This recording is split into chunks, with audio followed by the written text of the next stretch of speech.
सुमतिभिरनुमेयं शुभ्रकायं सखायं सुखमयमनपायं मुक्त्युपायं विमायं नृहजमहममेयं ध्येयमाम्नाजगेयं सदजमसदजेयं श्रीसहजं भजेयम्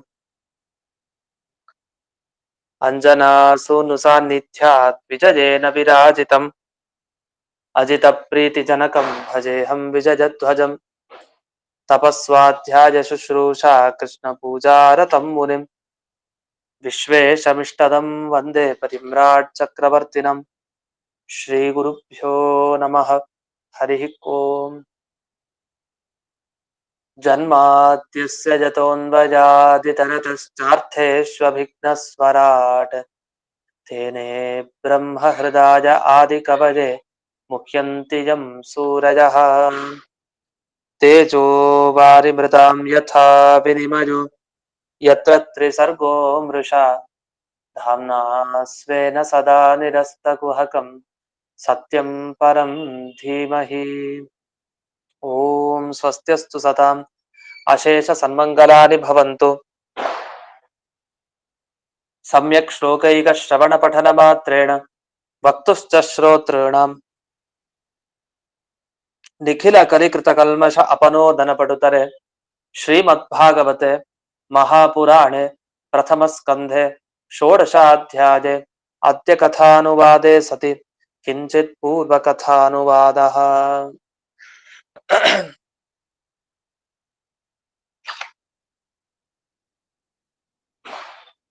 ಹಿಂದಿನ ಶ್ಲೋಕ 5ನೆಯ ಶ್ಲೋಕದಲ್ಲಿ ಹಿಂದೆ ತಾವು ಪ್ರಶ್ನೆ ಮಾಡಿದ್ರು, ಈ ಯಾವ ರಾಜನ ವೇಷ ಹೊತ್ಕೊಂಡು ಬಂದಿರೋ ವ್ಯಕ್ತಿ ತಾನು ಶೂದ್ರನಾಗಿದ್ದು ತಾನು ಕಾಲಿನಿಂದ ಗೋವನ್ನ ಒದ್ದ, ಅದಕ್ಕೆ ಹಿಂಸೆ ಮಾಡ್ದ, ಇವನು ಒಳ್ಳೆಯವನ?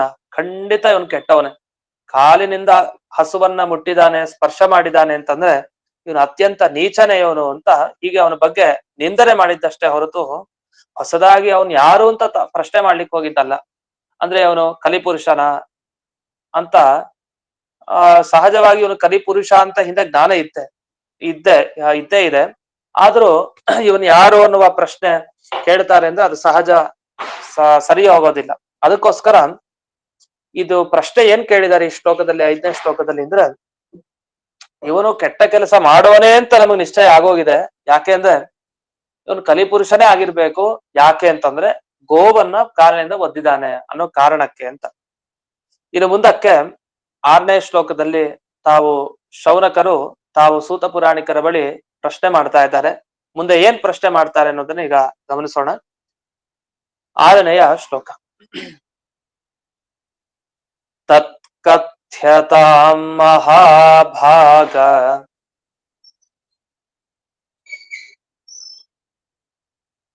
ಯದಿ ವಿಷ್ಣು ಕಥಾಶ್ರಯಂ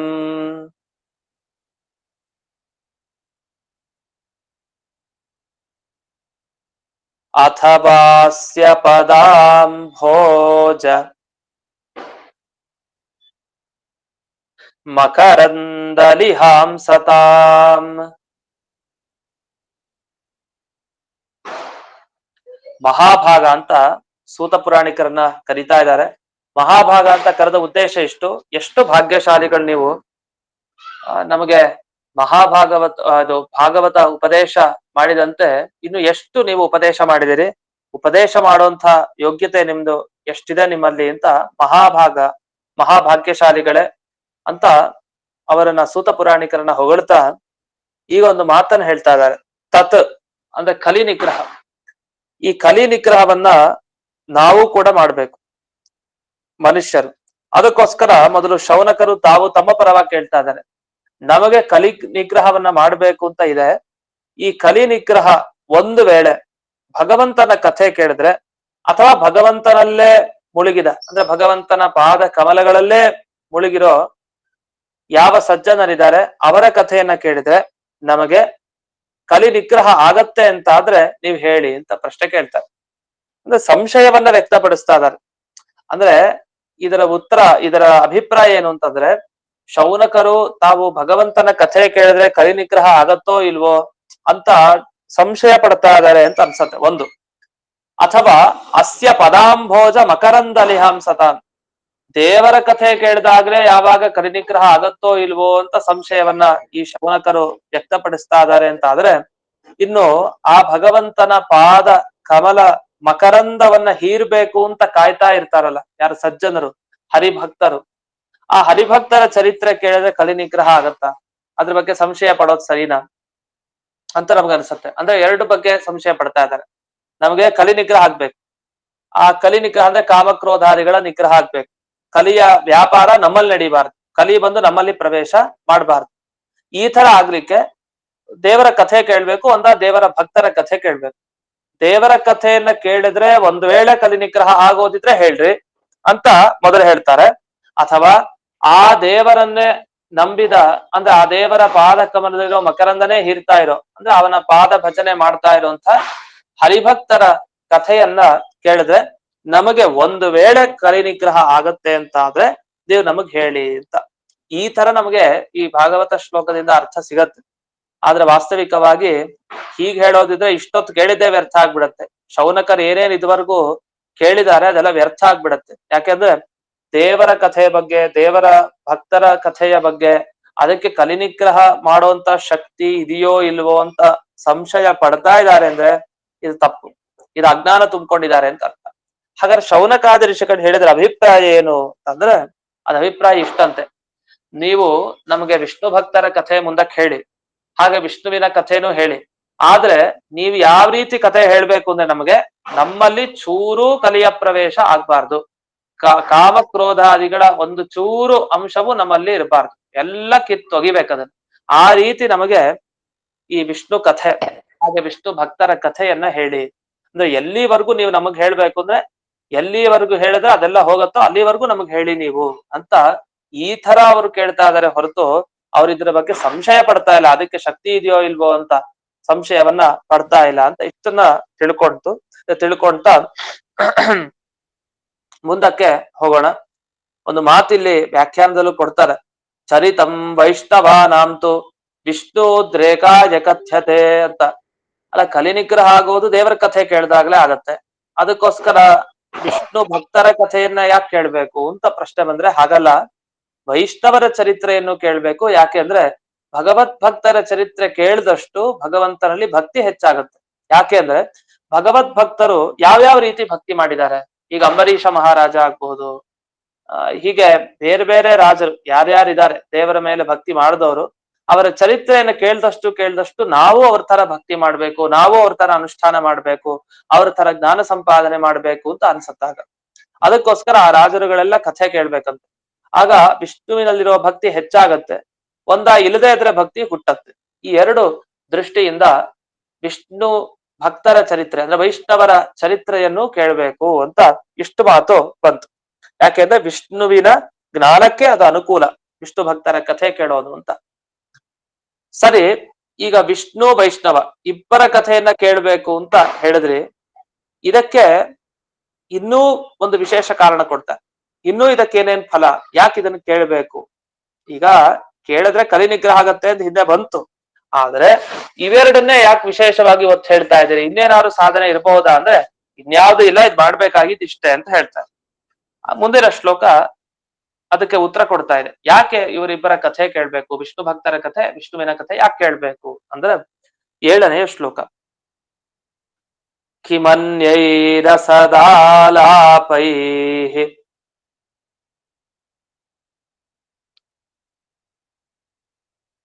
ಆಯುಷೋ ಯದ ಸದ್ವ್ಯಯ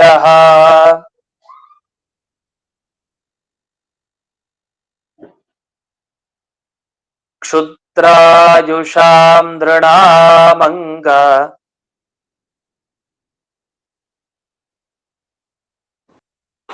ಮರ್ತ್ಯಾನಾಮೃತಮಿಚ್ಛತಾಂ.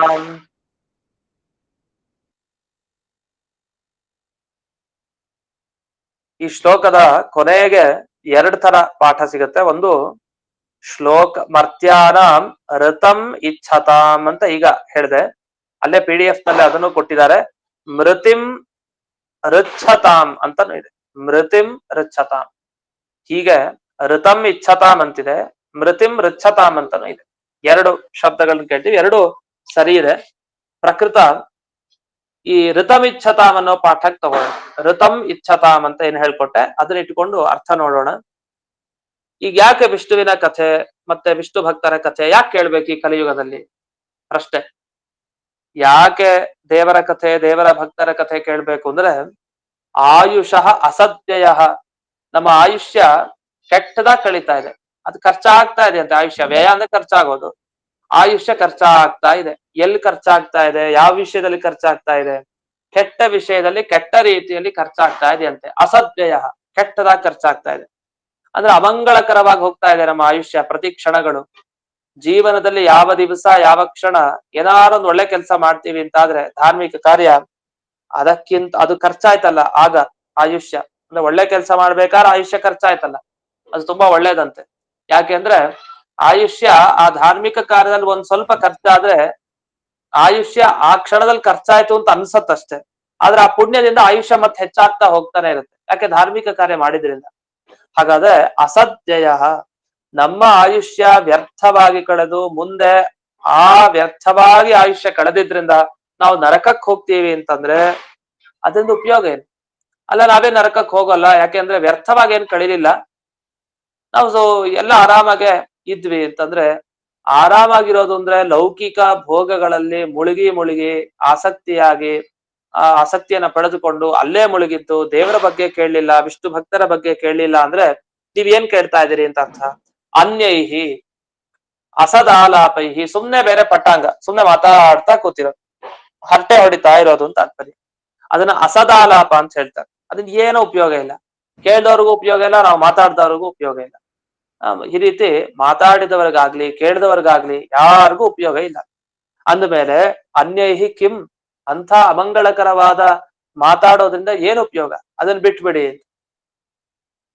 ಅಷ್ಟೇ ಅಲ್ಲ, ಅಂಗ ಸೂತ ಪುರಾಣಿಕರೇ, ಕ್ಷುದ್ರಾಯುಷಾಂ ಮರ್ತ್ಯಾನಾಂ, ನಮ್ಮ ಆಯುಷ್ಯ ಬಹಳ ಬೇಗ ಬೇಗ ಕಳೀತಾ ಇದೆ, ಅಲ್ಪ ಆಯುಷ್ಯ ಇರೋದು, ಬಹಳ ದೀರ್ಘ ಆಯುಷ್ಯ ಅಂತಿದ್ರೆ ಆಗ ನಮಗೆ ಸ್ವಲ್ಪ ಧೈರ್ಯನಾರು ಇರ್ತಾ ಇತ್ತು. ಇರೋ ಆಯುಷ್ಯ ಕಡಿಮೆ, ಆ ಕಡಿಮೆ ಆಯುಷ್ಯದಲ್ಲಿ ಬೇರೆ ಬೇರೆ ಬೇರೆ ಹರಟೆ ಹೊಡ್ಕೊಂಡು ಅಥವಾ ಬೇರೆ ಬೇರೆ ಬೇಡದೇ ಇರೋ ಮಾತುಗಳನ್ನ ಆಡ್ತಾ ಕೂತ್ರೆ ಆಗ ಅದರಿಂದ ಸಿಗೋದ್ ನರಕನೇ. ಅದು ಕೆಟ್ಟ ಹಾದಿಗೆ ನಾವು ಹೋಗ್ಬೇಕು, ಅದರಿಂದ ಏನು ಉಪಯೋಗ ಇಲ್ಲ.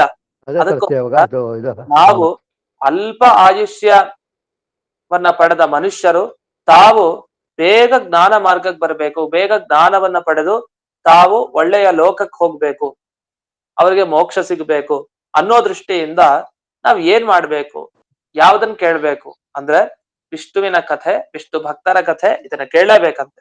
ಅದು ಕೇಳಿದ್ರೆ ಮಾತ್ರ ನಮ್ಮ ಆಯುಷ್ಯ ಅದು ಸಾರ್ಥಕ. ಆಗ ನಾವು ನರಕಕ್ಕೆ ಹೋಗೋದಿಲ್ಲ, ನಾವು ಅಲ್ಪಾಯುಷಿಗಳಾದ್ರೂ ಒಳ್ಳೆ ಜ್ಞಾನ ಸಂಪಾದನೆ ಮಾಡಿ ನಾವು ಒಳ್ಳೆಯ ಲೋಕಕ್ಕೆ ನಾವು ತಲುಪ್ತೀವಿ ಅಂತ ಇಷ್ಟನ್ನ ಹೇಳಿದ್ರು. ಇದಾಗಿ ಮುಂದೆ ಒಂದು ಪ್ರಶ್ನೆ ಮಾಡ್ಕೊಳ್ತಾರೆ. ಅವ್ರಿಗೇನ್ ಚಿಂತೆ ಆಗಿತ್ತು ಅಂತಂದ್ರೆ, ನಮ್ ಥರನೇ ಚಿಂತೆ ಈಗ ನಮಗೂ ಇರತ್ತೆ. ಏನಂದ್ರೆ ಆಯುಷ್ಯ ಕಳೀತಾ ಇರತ್ತೆ, ಅಲ್ಲಪ್ಪ ಇನ್ನು ಆಯುಷ್ಯ ಮುಗ್ದೋಗ್ ಬರತ್ತೆ, ಇನ್ನು ವಯಸ್ಸಾಗೋಗಿದೆ ನಮ್ಗೆ, ಇನ್ನು ನಾವು ಈಗ ಕೇಳಲಿಕ್ಕೆ ಶುರು ಮಾಡ್ತೀವಿ ಅಂತ ಆದ್ರೆ ಇನ್ ಯಾವಾಗ ಮುಗಿಯೋದಿದು ಅಂತ ನಮ್ಗೆ ಸಹಜವಾಗಿ ಅನಿಸ್ತಾ ಇರುತ್ತೆ. ಅಥವಾ ಚಿಕ್ಕ ವಯಸ್ಸಲ್ಲಿ ಶುರು ಮಾಡಿದ್ರೆ ಏನಾಗುತ್ತೆ, ಚಿಕ್ಕ ವಯಸ್ಸಲ್ಲಿ ಚೆನ್ನಾಗಿ ಓದಿದ್ರಂತ ಆಗುತ್ತೆ, ಎಲ್ಲ ಓದ್ಬಿಟ್ಟಿರ್ತೀವಿ. ಆದ್ರೆ ಸ್ವಲ್ಪ ಸ್ವಲ್ಪ ವಯಸ್ಸಾಗ್ತಾ ಆಗ್ತಾ ಆ ಓದಿದ್ದು ಅಷ್ಟೇ ಉಳ್ಕೊಂಡ್ಬಿಡುತ್ತೆ, ಮುಂದೆ ಓದ್ಲಿಕ್ಕೆ ಆಗಲ್ಲ, ಮುಂದೆ ಓದ್ಲಿಕ್ಕೆ ಆಗೋದಿಲ್ಲ, ಕಷ್ಟ ಆಗತ್ತೆ. ಯಾಕೆ? ಸಂಸಾರದಲ್ಲೇ ಕಳೀತಾ ಕಳೀತಾ ಆ ವ್ಯಕ್ತಿಗೆ ಓದ್ಲಿಕ್ಕೆ ಆಗಲ್ಲ. ಕೊನೆಗೆ ಬರೋ ಅಷ್ಟೊತ್ತಿಗೆ ಇನ್ನೂ ಓದ್ಬೇಕಾಗಿತ್ತು, ಇನ್ನು ಏನು ಓದ್ಲಿಕ್ಕೆ ಆಗ್ಲಿಲ್ವಲ್ಲ ಅಂತ ಅನ್ಸ್ಲಿಕ್ಕೆ ಶುರು ಆಗತ್ತೆ. ಆದ್ರೂ ಏನೇ ಆಗ್ಲಿ ಎಲ್ಲರಿಗೂ ಒಂದು ಹೆದರಿಕೆ ಇರುತ್ತಂತೆ, ಎಲ್ಲಿವರೆಗೂ ಆಯುಷ್ಯ ನಮ್ದಿದೆ ಗೊತ್ತಿಲ್ಲ, ಇರೋ ಅಷ್ಟು ಕಾಲನಾದ್ರೂ ಒಂದು ಸಾಧನೆ ಮಾಡೋಣ ಅಂತ ಇರ್ತೀವಿ. ಈ ರೀತಿ ಪ್ರಶ್ನೆ ಏನ್ ಬಂತಲ್ಲ, ನಮ್ಗೆ ಇರೋ ಆಯುಷ್ಯ ಕಡಿಮೆ, ಇಷ್ಟೆಲ್ಲ ನಮಗ್ ಮುಗಿಸ್ತೀವ ಅಂತ ಒಂದು ಪ್ರಶ್ನೆ ಏನ್ ಬಂತಲ್ಲ, ಈ ತರದ ಪ್ರಶ್ನೆ ಶೌನಕ ಮಹರ್ಷಿಗಳಿಗೆ ಬಂದಿತ್ತಂತೆ. ಅವರೆಲ್ಲ ಸೂತ ಪುರಾಣಿಕರ ಬಳಿ ಕೇಳ್ತಾರಂತೆ, ಅಲ್ಲ ಭಾಗವತ ಎಷ್ಟು ದೊಡ್ಡ ಪುರಾಣ, ನೀವು ಈಗ ಹೇಳಲಿಕ್ಕೆ ಶುರು ಮಾಡಿದಿರಿ ಸೂತ ಪುರಾಣಿಕರೇ, ನೀವು ಹೇಳಲಿಕ್ಕೆ ಶುರು ಮಾಡಿದ್ದನ್ನ ನಾವು ಬಹಳ ಕಡಿಮೆ ಆಯುಷ್ಯ ಇರೋರು ನಾವು ಈಗ ಏನು ಪ್ರಾರಂಭ ಮಾಡಿದಿರಿ ಇದು ಮುಗಿಯತ್ತಾ, ಇದು ಯಾವಾಗ ಮುಗಿಲಿಕ್ಕೆ ಸಾಧ್ಯ, ನಾವು ಅಲ್ಪಾಯುಷ್ಯ ಹೊಂದಿರೋರು ಅಂತ ತಾವು ಪ್ರಶ್ನೆ ಮಾಡ್ತಾರಂತೆ. ಇದು ಅಸಾಧ್ಯ, ಈ ರೀತಿ ನಾವು ಕೇಳಲಿಕ್ಕೆ ಶುರು ಮಾಡಿದ್ರು ನಾವು ಮುಗಿಸ್ತೇವೆ ಅಂತ ನಮಗೆ ಭರವಸೆ ಇಲ್ಲ ಅಂತ ಶೌನಕರು ಸೂತ ಪುರಾಣಿಕರಿಗೆ ಪ್ರಶ್ನೆ ನೀಡ್ತಾರೆ. ಆಗ ಅದಕ್ಕೆ ಉತ್ತರವನ್ನ ಹೇಳ್ತಾರೆ. ಏನಂದ್ರೆ ದೀರ್ಘ ಸತ್ರ ಪ್ರಾರಂಭ ಆಗಿದೆ. ಅವರೊಂದು ಹೋಮ ಅಂತ ಹಮ್ಮಿಕೊಂಡಿದ್ರು, ಯಾಗ ಪ್ರಾರಂಭ ಆಗಿದೆ. ಅದು ದೀರ್ಘ ಸತ್ರ, ತುಂಬಾ ದಿವಸ ಅದು ನಡೆಯುವಂತ ಯಾಗ. ತುಂಬಾ ದಿವಸ ಅಲ್ಲ, ತುಂಬಾ ವರ್ಷ ಅನ್ಬೇಕು, ತುಂಬಾ ವರ್ಷಗಟ್ಲೆ ನಡೆಯುವಂತ ಅದು ಯಾಗ. ಆ ಯಾಗ ಮುಗಿಯೋವರೆಗೂ ಕೂಡ ನಾವು ಬದುಕೇ ಇರ್ತೀವಿ ಅಂತ ಹೇಳ್ತಾರೆ. ನಾವು ಬದುಕೇ ಇರ್ತೀವಿ ಅಂತ. ಅದನ್ನ ಇವರೇ ಶೌನಕರೇ ಹೇಳ್ತಾರೆ. ಅವರೇ ಪ್ರಶ್ನೆ ಮಾಡ್ಕೊಂಡು, ಈ ದೀರ್ಘ ಸತ್ರ ಏನ್ ನಡೀತಾ ಇದೆ ಯಾಗ, ಈ ಯಾಗ ನಾವೇನ್ ಪ್ರಾರಂಭ ಮಾಡಿದೀವಿ ಅದಿರೋವರೆಗೂ ನಾವಂತೂ ಬದುಕಿರ್ತೀವಿ, ಆದ್ರಿಂದ ಅಷ್ಟರವರೆಗೆ ನೀವು ಭಾಗವತ ಹೇಳಿ ಅಂತ ಸೂತ ಪುರಾಣಿಕರ ಬಳಿ ಹೇಳ್ತಾ ಇದ್ದಾರಂತೆ. ಅದು ಅಷ್ಟರ ಬಳಿ ಹೇಳಿಂದ ಇವ್ರಿಗೆ ಮನಸ್ಸಲ್ಲಿ ಏನಿದೆ ಲೆಕ್ಕ ಹಾಕೊಡಿ. ಅದು ದೀರ್ಘ ಸತ್ರ ಅಂದ್ರೆ, ಸತ್ರ ಅಂದ್ರೇನೆ ಅದು ಸುಮಾರು ದಿವಸ ನಡೆಯೋದು, ಸುಮಾರು ವರ್ಷಗಟ್ಲೆ ಆಗೋದು. ಅದರಲ್ಲಿ ಸಹಸ್ರ ವರ್ಷದ ಸತ್ರ ಅಂತ ಬೇರೆ ಹೇಳ್ತಾರೆ. ಅಷ್ಟು ವರ್ಷದ ಸತ್ರವನ್ನ ಇವರು ಪ್ರಾರಂಭ ಮಾಡಿದ್ದಾರೆ. ಅಷ್ಟು ಮಾಡಿದಾಗ್ಲೂ ಇದು ಭಾಗವತ ಮುಗಿಯತ್ತೋ ಇಲ್ವೋ, ನಮ್ಗೆ ಆಯುಷ್ಯ ಕಡಿಮೆ ಅಂತ ಇವ್ರು ಯೋಚಿಸ್ತಾ ಇದ್ದಾರೆ. ಅಂದ್ರೆ ನಾವಿನ್ನೇನ್ ಯೋಚಿಸ್ಬೇಕು? ಇವ್ರುಗಳೇ ಹೀಗೆ ದೀರ್ಘ ಸತ್ರ ಅಷ್ಟು ಕಾಲ ನಡಿಬೇಕಾಗಿದೆ ಸತ್ರ, ಆದ್ರೂ ಇದು ಭಾಗವತ ಪುರಾಣ ಪ್ರಾರಂಭ ಹೇಳಲಿಕ್ಕೆ ಆಯ್ತು, ಮಾಡಿದೀವಿ, ಅದು ಅಲ್ಪಾಯುಷಿಗಳಾದ ನಮಗೆ ಅದು ಸಾಧ್ಯನಾ ಅಂತ ಅವರೇ ಪ್ರಶ್ನೆ ಮಾಡ್ಕೊಂಡು ಅದಕ್ಕೊಂದು ಒಳ್ಳೆ ಉತ್ತರ ಹೇಳ್ತಾರೆ. ಅದೇನು ಉತ್ತರ ಅಂತ ಈಗ ಮುಂದಿನ ಶ್ಲೋಕದಲ್ಲಿ ಗಮನಿಸ್ತಾ ಹೋಗೋಣ. 8ನೆಯ ಶ್ಲೋಕ. ಇಹೋಪಹೂತೋ ಭಗವಾನ್ ಮೃತ್ಯುಷಾಮಿತ್ರ ಕರ್ಮಣಿ ನ ಕಶ್ಚಿತ್ ಮ್ರಿಯತೆ ತಾವತ್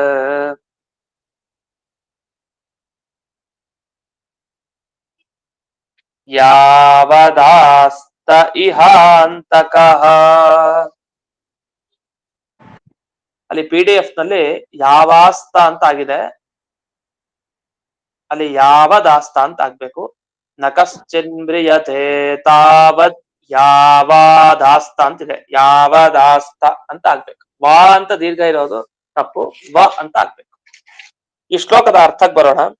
ಅವ್ರು ಹೇಳೋದಿಷ್ಟು, ಈಗ ನಾವು ಯಾಗವನ್ನ ಮಾಡ್ತಾ ಇದೀವಿ, ಶಾಮಿತ್ರ ಕರ್ಮ ಅಂತ ಕರೀತಾರೆ.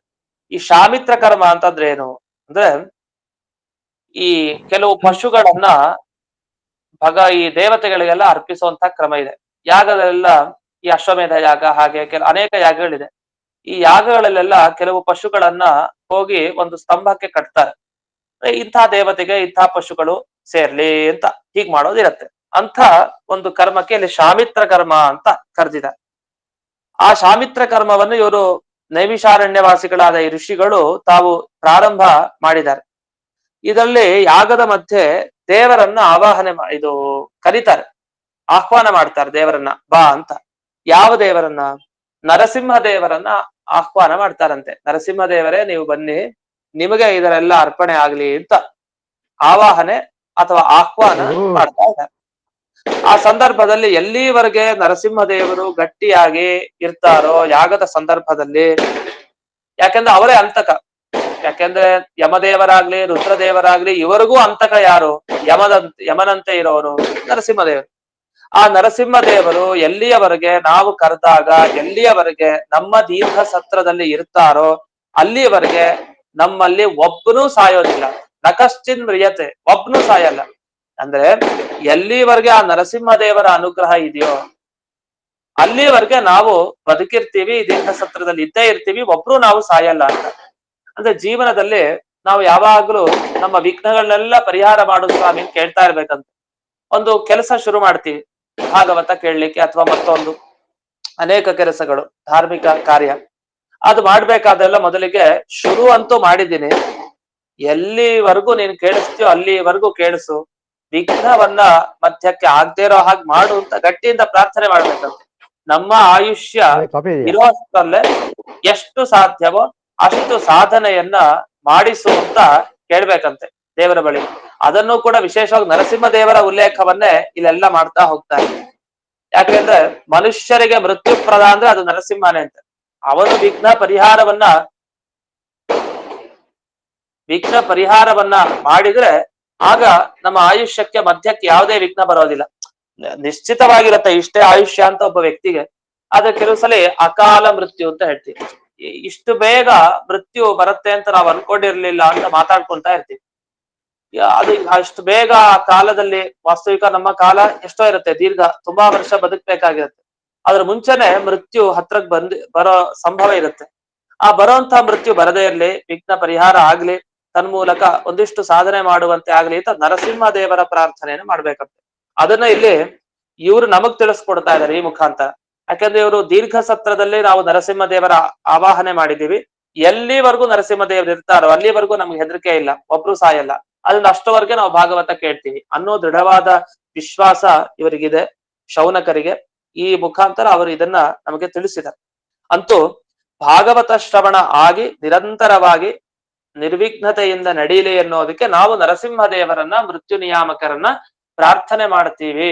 ಆದ್ರಿಂದ ನಮಗೇನು ತೊಂದರೆ ಆಗಲ್ಲ ಅಂತ ಶೌನಕರು ಸೂತ ಪುರಾಣಿಕರಿಗೆ ಈ ಮಾತನ್ನ ಹೇಳ್ತಾರೆ. ಇದು ಬಹಳ ಗಮನೀಯವಾದ ಅಂಶ. ಅದನ್ನ ಮುಂದೆ ಬರೆಸ್ತಾರೆ ಮುಂದಕ್ಕೂ ಕೂಡ. 9ನೆಯ ಶ್ಲೋಕವನ್ನು ಗಮನಿಸೋಣ. ಏತದರ್ಥಂ ಹಿ ಭಗವಾನ್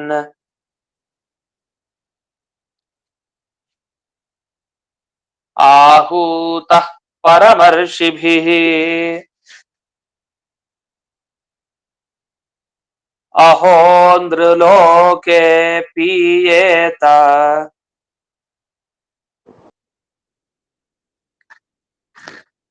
ಹರಿಲೀಲಾಮೃತಂ ವಚಃ.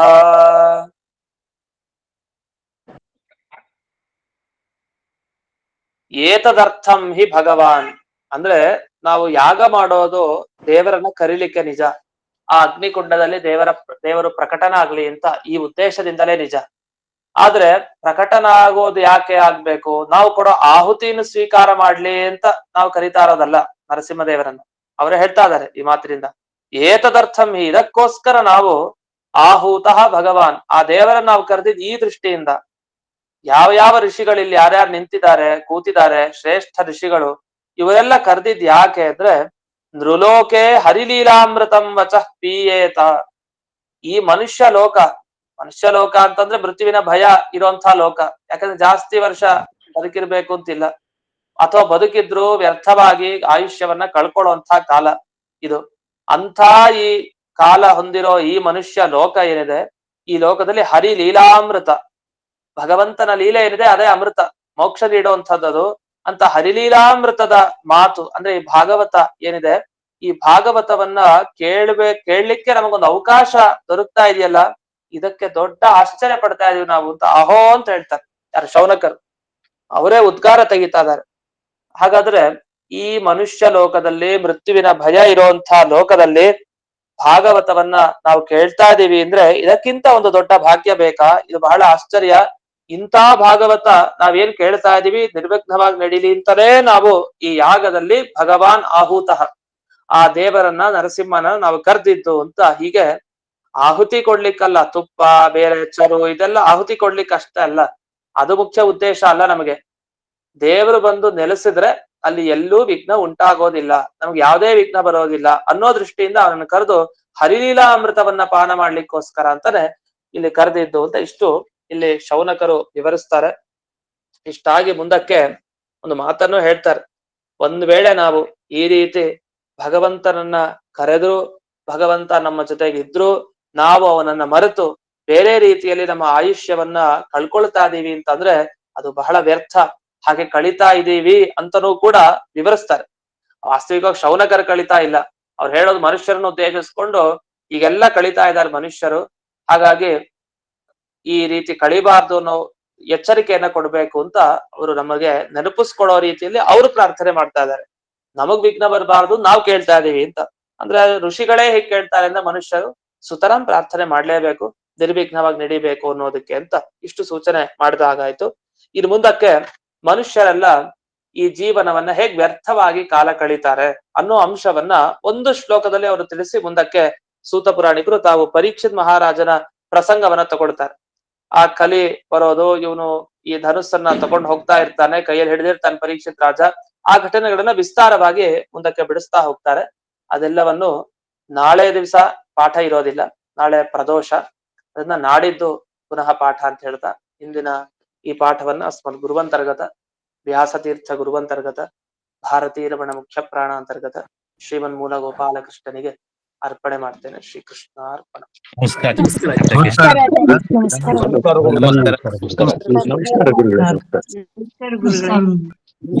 ನಮಸ್ಕಾರ ಗುರುಗಳೇ.